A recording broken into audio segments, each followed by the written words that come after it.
할렐루야.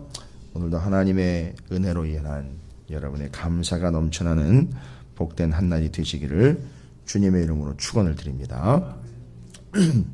사도행전 20장, 여러분께서 보시다시피 20장 내내 포인트와 관점은 에베소 교회, 그 에베소 교회의 장로들을 사도 바울이 3차 선교 여행을 마치고 예루살렘으로 돌아가면서 밀레도에서 본인은 갈 수 없으니 한 60km 정도 떨어져 있으니까요, 돌아가는 길에 들리고는 싶고 마지막으로 당부도 하고 싶지만 본인은 갈 수 없으니 그 교회의 장로들을 초청을 해서 밀레도에서 마지막 당부의 말씀을 적어 보냅니다. 적어 보냈다기보다는요, 당부의 말씀을 직접 했고요.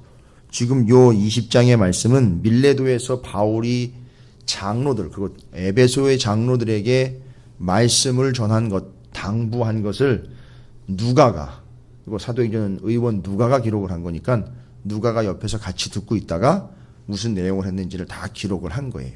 그러니까 누가의 관점으로 보면 객관적인 관점과 입장이라고 할 수 있죠. 바울이 이런 얘기를 했다는 걸 지금 적어 놓은 거니까.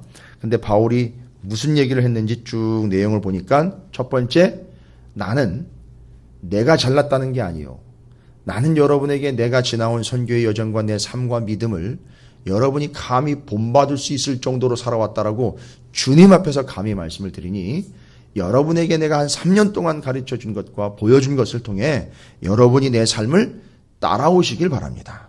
첫 번째죠. 두 번째, 여러분에게 정말로 당부하고 싶은 것이 있습니다. 이제 우리의 만남은 직접 눈으로 대면하여 보는 것은 이것이 마지막이 될 것이지만 여러분 정신 차리십시오. 여러분은 교회의 지도자들입니다. 왜냐하면 여기 이제 장로들이라고 표현이 되어 있는데 목양 장로라는 개념이겠죠. 목회자와 가히 같은 그런 수준입니다. 그래서 이 장로들을 불러서 당신들은 교회의 지도자입니다. 당신들은 교회를 이끌어갈 사람들이고 성도들을 돌봐야 되는 입장에 있는 사람들이니 절대 명심하시기 바랍니다. 잊지 마시기 바랍니다. 이리때를 조심하십시오. 참 진리고 또 그 진리 안에서 그 이리때들이 양떼들을 가치 없이 여겨서 흩어놓으려고 하는 획책으로부터 교회를 지켜내시고, 그리고 당신들은 교회의 지도자요, 장로라고 이름만 칭하는 자들이 아니라 성도와 양떼를 돌봐야 되는 지도자들이며 목자들이며 감독자들이며 보호해야 할 책임이 있는 자들이니 양떼를 돌보시고 교회를 책임지시기 바랍니다 라고 오늘 말씀이 그 내용이에요. 제일 먼저 등장하는 것이 뭐냐, 이제 사도 바울이 에베소의 장로들을 불러서 이야기를 전하고 다시 에베소로 돌아가서 이 장로들이 해야 할 일은 양떼를 이리때로부터 지키는 것이죠. 양떼들을 이리때부터 지키는 것은요, 적들의 공격을 막아내는 것도 일면 측면이지만 내부적으로는요, 양떼를요, 이 장로들이, 목자들이 어떻게 하듯 아끼듯, 그래서 내부적으로는 그 목자로서 이 양떼들을 아끼고 외부적으로는 전해오는, 당해져 오는 그런 공격들을 막아내야 되는 입장에 있으니 정신 바싹 차리고 바깥의 공격은 냉정하게 대항을 하고 안의 성도들은 지극한 사랑으로 돌볼 줄 알아야 되는 것이 장로의 직임이고 책임이며 지도자의 입장이다라는 걸 이야기하고 있어요. 오늘이 28절의 말씀이 시작되면서 아주 비장한 얘기를 합니다. 뭐라고 얘기를 합니까? 여러분은 자기를 위하여 또는 온 양떼를 위하여 삼가라. 뭔 얘기입니까? 여러분은 삼가라 라고 이야기를 하고 있어요. 삼가라. 삼가라는 말은 조심하라는 얘기입니다. 아주 민감하게 자신을 살펴 조심하라는 얘기예요. 뭘 위해서죠? 자기 자신을 위해서와 또요, 온 양떼를 위하여 조심하십시오. 성령이 그들 가운데 여러분을 감독자로 삼고 성도들과 교회에서 여러분들을 감독자로 삼고 하나님이 자기 피로 사신 교회를 보살피게 하셨느니라. 주님이 피값으로 사신 교회를 보살피라고 당신들을 감독자로 세웠으니까 당신들 스스로가 양떼들과 교회를 위하여 스스로 삼가하십시오. 조심하십시오. 경계하십시오. 깨어 있으십시오. 늘 민감하게 반응하십시오. 라고 이야기하고 있는 거예요. 말은 참 어조상으로는 명확하지만 비장한 표현을 뒤에 쓰고 있어요. 이 교회의 가치가 어떤 가치에 이르고 있느냐 하면 예수의 핏값이에요. 그러니까 당신은 피 흘리기까지 교회를 지켜내라는 얘기예요. 예수님이 피값으로 사셨으니 당신이 피를 흘려라도 이 교회를 지키라는 얘기입니다. 그게 목자들에게 준 이 장로들을 불러가지고 교회의 지도자들에게 하고 있는 제일 중요한 마지막 당부의 내용의 서두입니다. 당신들이 피값으로 사신 하나님의 교회를 당신들의 피로써 지켜내라. 이런 얘기죠. 왜냐? 29절입니다. 내가 떠난 후에 사나운 이리가 여러분에게 들어와서 그 양떼를 아끼지 아니하며. 자 보세요. 여기 감독자여 목자들과는 완전히 대비가 되는 이리떼의 등장이 소개가 되고 있죠. 이리떼의 특징이 뭡니까? 이리떼의 특징은요. 29절에 나와 있는 걸로 딱 한 가지예요. 이리떼의 특징. 29절에 나와 있는 걸로 하면 절대 양떼를 아끼지 않는다는 거예요. 절대 양떼를 아끼지 않습니다. 여러분이 저와 같은 목사들이나 목회자들이나 지도자들을 볼 때 중요한 기준이기도 하죠. 진짜 목자라면 양떼를 아끼는 거예요. 아끼느냐 아끼지 않느냐를 보면 알 수 있어요. 그럼 여러분 아끼지 않는 목자 밑에는 있을 필요가 없어요. 이리떼 밥이 될 수밖에 없기 때문에 그래요. 이제 뭐 어떻게 아끼느냐는 이제 뒤로 나오기 때문에 그건 천천히 설명이 되겠지만 생각해 보십시오. 이리떼가 우글우글한데 목자가 양떼를 아끼지 않아요. 그건 뭔 얘기입니까? 양떼를 돌보지 않고 아끼지 않는 목자는 이리떼와 상종이라는 거예요. 같은 종이라는 거예요.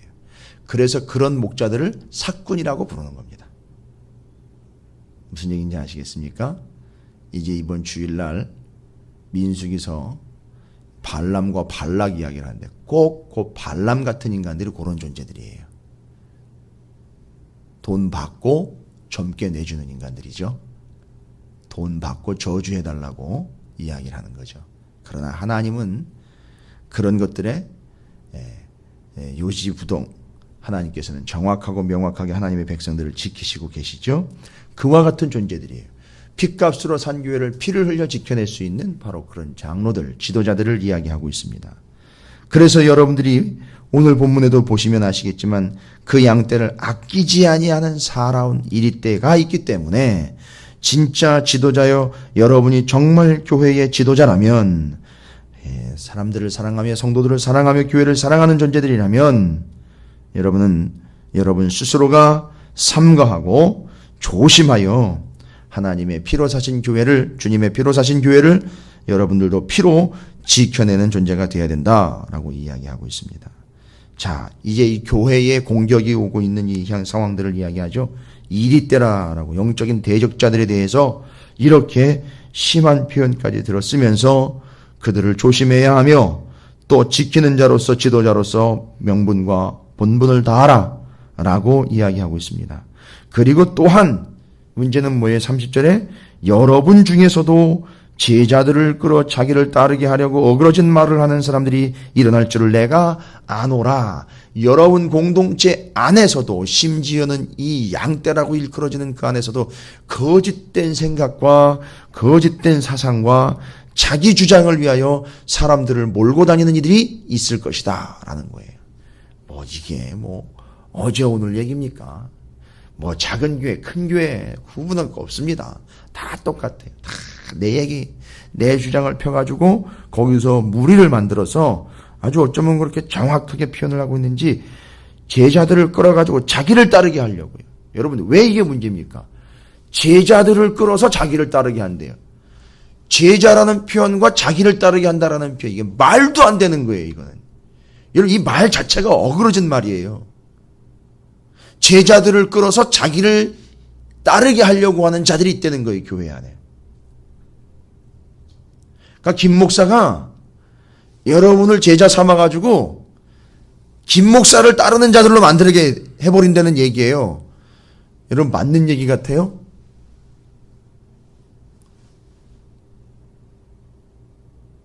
저도 감리교회에 속해 있지만 저도 감독님의 치리를 받고 있고 위로는 행정적인 처분을 받고 있는 사람입니다만 저는 그들을 따르는 이가 아니에요.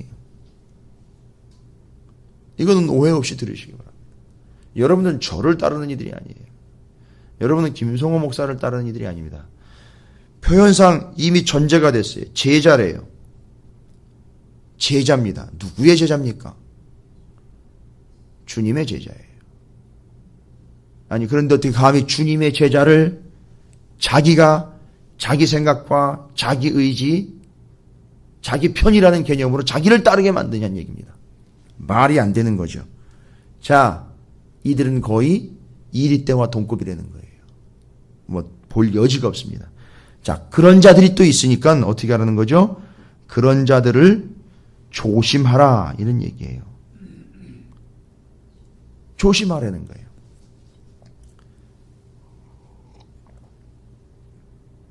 여러분 이제 이쯤에서 물론 이 뒷이야기지만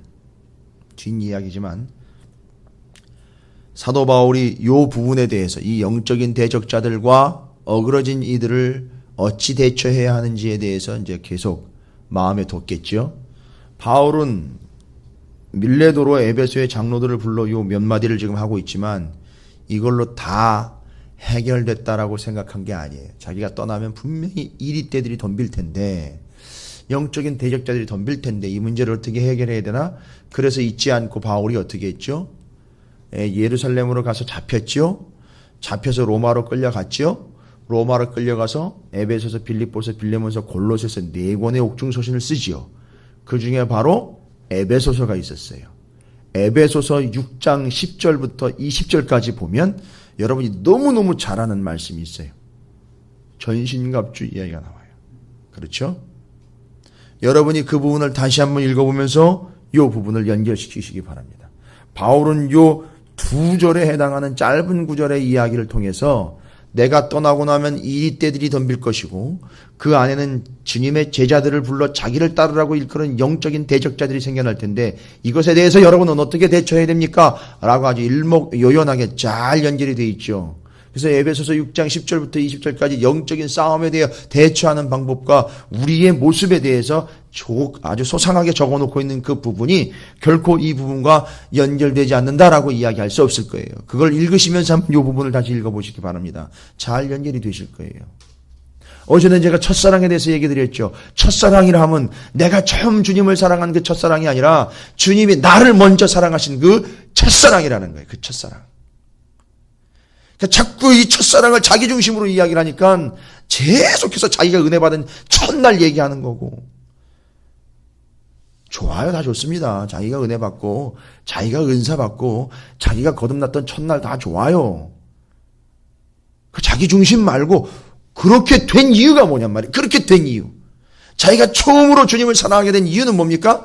옛 창조 이전부터 그 이전에 이미 하나님이 먼저 사랑하셨기에 그렇게 됐다는 거예요.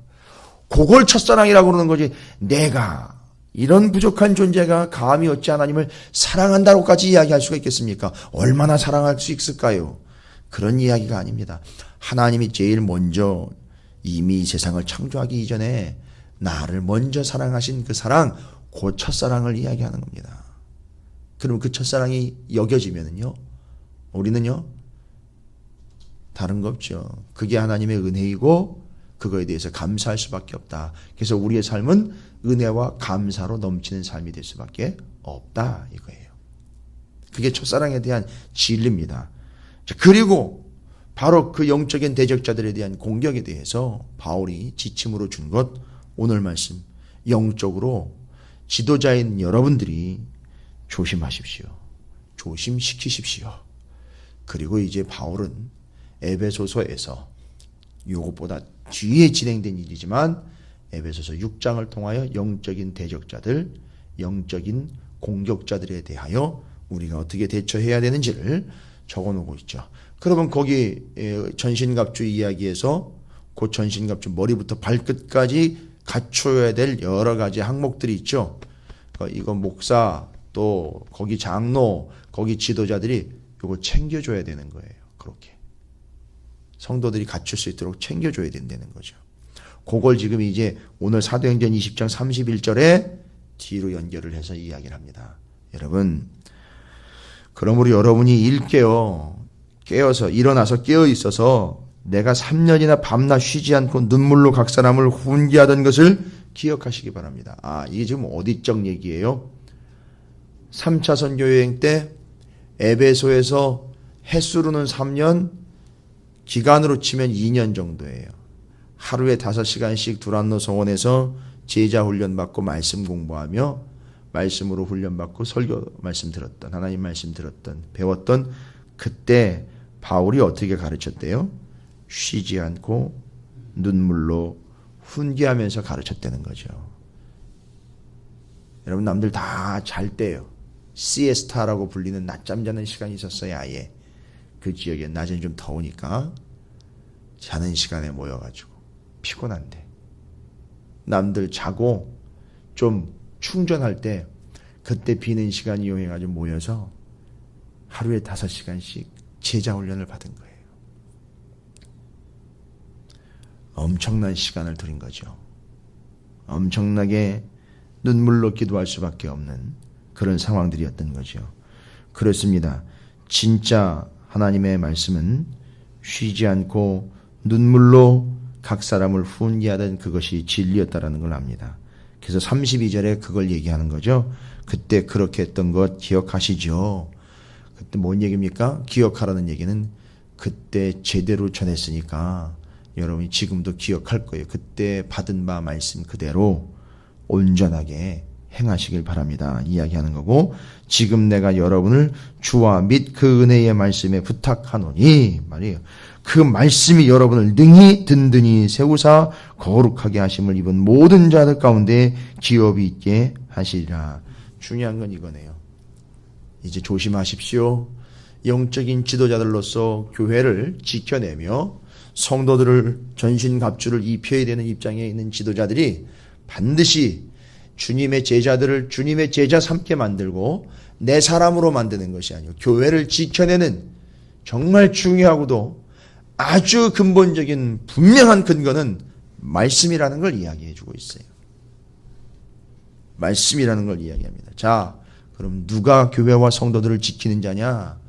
바로 이 말씀을 온전하며 은혜의 말씀으로 진리의 말씀으로 하나님의 뜻으로 전하는 자가 지키는 자라는 사실을 알 수 있어요.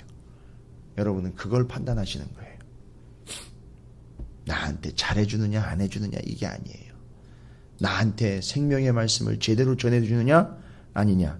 여러분, 바울이 3년 동안 에베소에서 공부하며 말씀 전하며 제자 훈련시킬 때에 뭐 어떻게 했겠습니까? 3년이라는 시간을 투자를 해가지고 집중적으로 조명을 해서 이때가 떼거지로 범습을 해도 절대 넘어지지 않도록 그렇게 지켜내는 거 아닙니까?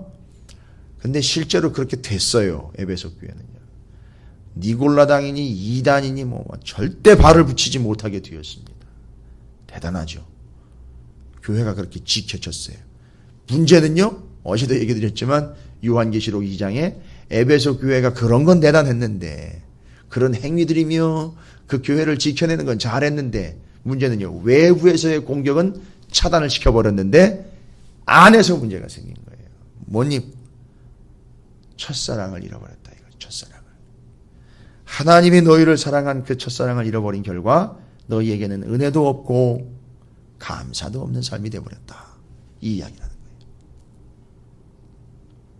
자, 그러면요, 이게 다 연결되는 겁니다. 그 은혜도 없고 감사도 없는 삶이었기에, 그 첫사랑을 잃어버린 삶이었기에 지도자들이 해줘야 되는 게 뭐냔 말이에요. 지도자들이 해줘야 되는 것.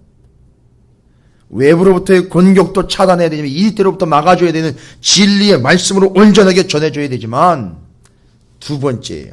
여러분이 이 에베소서라든지 요한계시록에 나와 있는 에베소 교회에 대한 권면의 말씀들이 다 연결이 되면 여러분 오늘 28절부터 38절까지는 장로들에게 당부하고자 하는 내용이 두 가지로 정리가 된다는 걸 알 수 있어요.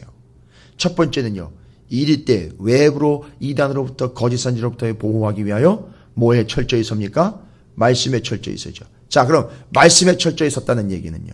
지켜내고 진리를 지키고 보호한다는 얘기죠. 근데 이 말씀으로 오신 이가 누구죠? 예수 그리스도예요. 이건 하나님이 우리에게 무엇을 보여주신 겁니까? 사랑을 보여주신 거예요. 그러니까 지도자들은요. 교회의 성도들과 교회의 공동체 안에 지도자들로서 장로들로서 그 교회를 지켜내는 자들로 이끄는 자들로서 뭐를 해야 됩니까? 33절부터 35절까지예요. 내가 아무의 은이나 금이나 의복을 탐하지 아니하였고 먹고 사는 것 때문에 목회하지 않았고 여러분이 아는 바와 같이 이 손으로 나와 내 동행들이 쓰는 것을 충당하여 어떨 때에는 주는 것도 마다하고 어떨 때에는 내가 스스로도 내 것을 챙기며 내가 노동을 해서라도 또 필요할 때마다 사용을 했습니다. 또 이 말씀을 오해를 해가지고 요즘에는 또 목사들이 직업을 따로 가지고 있어야 되는 거 아니냐. 말이 안 되는 겁니다. 왜 이 이야기를 했느냐면 이 당시에 이방의 분위기가 다른 신앙을 제대로 가지고 있는 분위기가 다른 분위기였기 때문에 그렇습니다.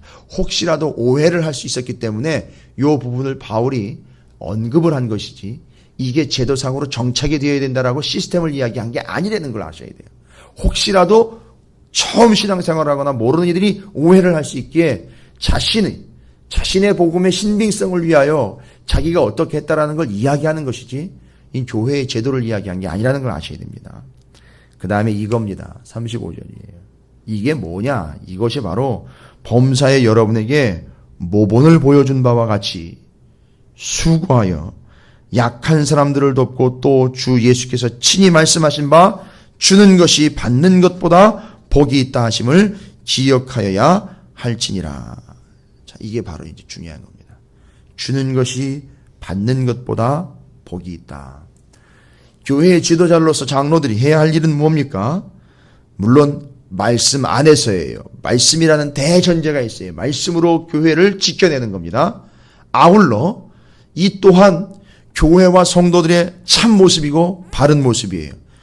이 교회는요. 적들로부터 말씀으로 진리로 지켜진다 하지만 이 공동체 안에서는요. 서로가 서로에게 받는 자가 되는 것이 아니라 어떤 자가 되어야 된다? 주는 자가 되어야 한다라는 거예요. 여러분 명심하십시오. 무조건 받기만 하는 여러분 이런 이야기를 할 때 자주 등장하는 비유가 있어요. 사해바다요. 사해바다는 절대 어디에 주지를 못해요. 맨날 받기만 합니다. 그런데 사해바다의 현 상태는요. 먹을 수 없는 바다예요. 먹을 수 없는 물.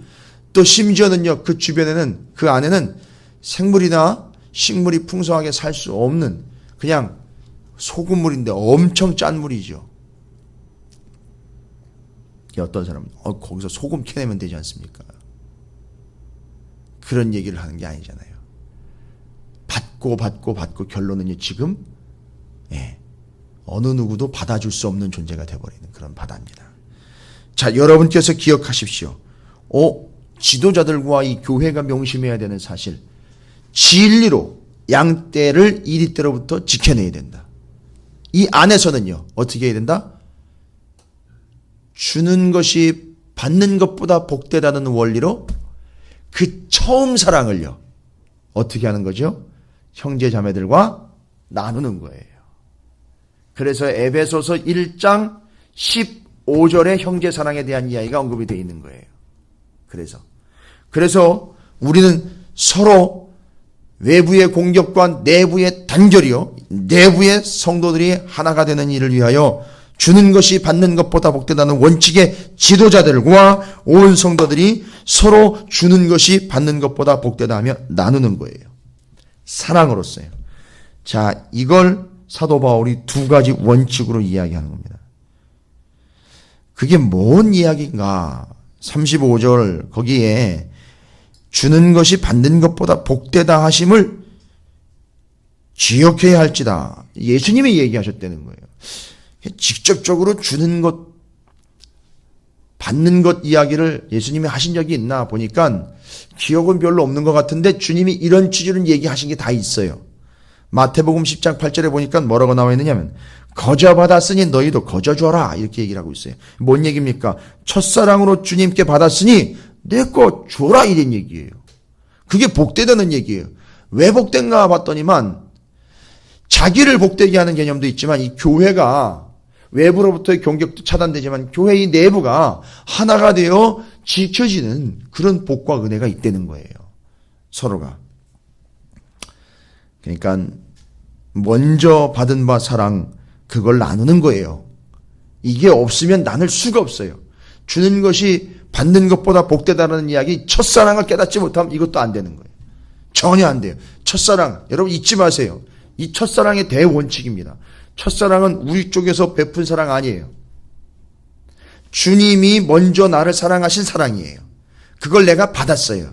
그러니까 이건 지금 소위 말하면 내가 뭘 해서 받은 사랑이 아니니 어쨌든 그 사랑을 이제는 어떻게 해야 되는 거라고요? 주는 거가 돼야 된다는 거예요. 챙기는 거 되는 게 아니라 주는 게 돼야 된다는 거죠. 그걸 이야기하는 겁니다. 이게 교회를 지키는 거라는 거예요.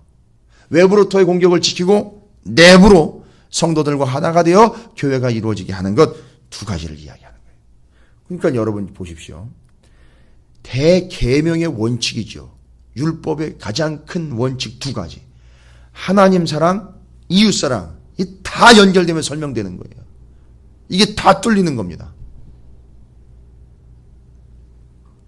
그래서 여러분이 이야기하고 있는 이 진리의 말씀으로 이 교회가 온전히 세워져가는, 내부적으로도 견고해져가는 이 뜻을 여러분이 지금 확인하고 있는 것, 또 더구나 지도자들에게 이야기하고 있는 거죠. 당신들이 그렇게 할 뿐만 아니라 성도들 사이사이 이 교회는 그렇게 됐을 때에 외부의 이리때로부터 지켜지고 내부의 사랑으로 견고해질 수 있다라는 걸 이야기하는 거예요.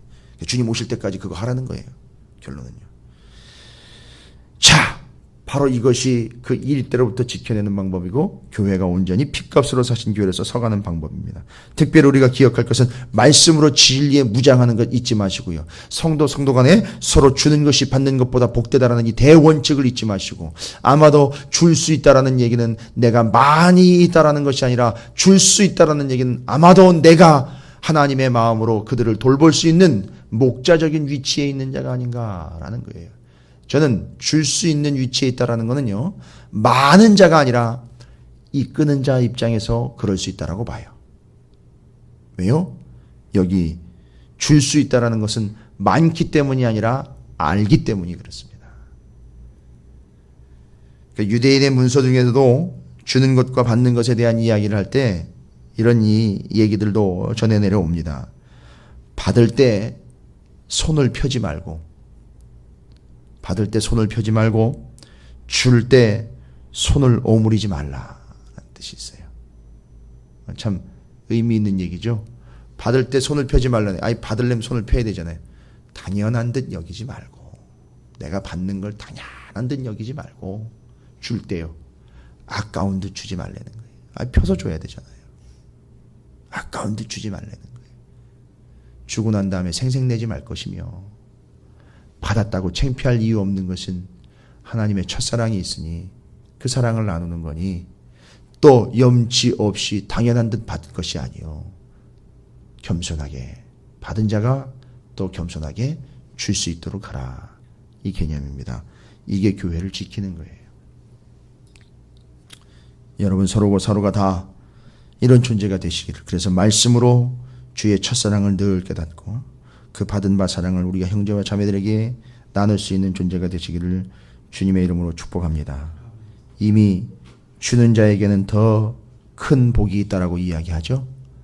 뭐라고 얘기했습니까? 주는 것이 받는 것보다 복이 있다. 이게 뭐예요? 주는 자가 받는 자보다 더 복이 있다라는 얘기죠. 왜요? 더 복되다라는 얘기죠. 비교급으로 이야기하면 주는 자가 받는 자보다 더 복되되는 거 아닙니까? 이유는요, 더 주라는 명령인 거예요. 더 주라는 명령이에요. 더 복되니까 네가 더 줘라 이거예요. 여러분이 이 사실을 잊지 마시고 교회를 공격으로부터 지키며 내부로 견고하게 이끌어가는 이 교회, 하나님의 나라와 백성들이 온전하게 지켜내는 교회인 에베소 교회, 이에 대한 지침이 사도 바울에게서부터 말씀과 은혜와 사랑으로 임하는 것처럼 우리 찾으시는 교회에도 동일한 은혜와 사랑과 감사와 기쁨이 넘쳐나시기를 주님의 이름으로 축원을 드립니다.